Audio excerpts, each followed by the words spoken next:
I think, Matt, that the gender conditioning that we all experience as young boys or adolescent men, almost in a way, and I'll give more context to that in a moment, almost sets us up to fail, particularly in the second half of our lives, when we're in that kind of that space where we have serious commitments in terms of our work, but also we have responsibilities at home, whether that's in relationships or in terms of being a parent. So kind of, if we look at that gender conditioning just very quickly, from a place of societal conditioning, parental conditioning, and perhaps educational conditioning, there's an expectation that young men or young boys will go on to further education into academia. They will start a business or join a corporate organization, and they'll try to prove their worth through their work.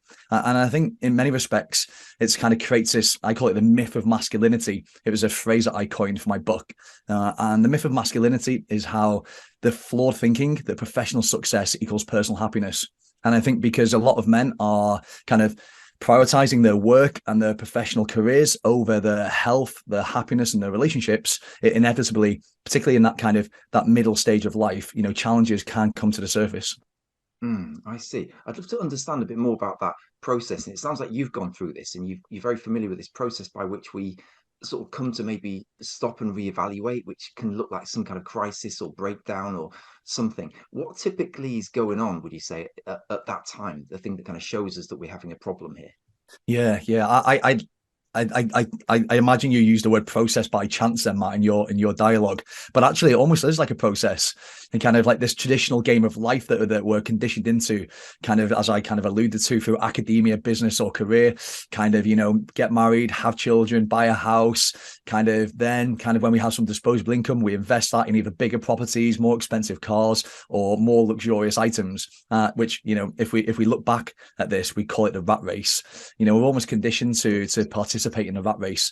And the reality is then that, when you're in a space where instead of having a work-life balance, you're in a state of work-life conflict, you're perhaps having an inability to relax or switch off from work, your head is in your device checking emails or social media, inevitably people at home, loved ones, children, are going to recognize that you might be physically in the room, but mentally and emotionally, you can be absent from your relationship or your duties as perhaps a parent or as a father.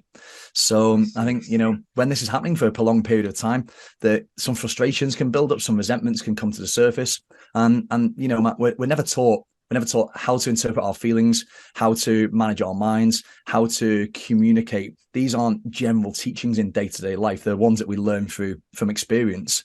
So if we don't have the ability to manage our mind, to maintain our relationships, to communicate effectively, then these frustrations can really show up in quite adverse consequences, like I experienced in my marriage. I see. Maybe we can talk a bit more about your personal experience, Dan, if you're happy to share that. I'd love to, because I know you share a bit about this in your book and in your writings, but um, yeah, I'd love to understand a bit more about your personal journey and how you got to be so passionate about this area and what we're talking about.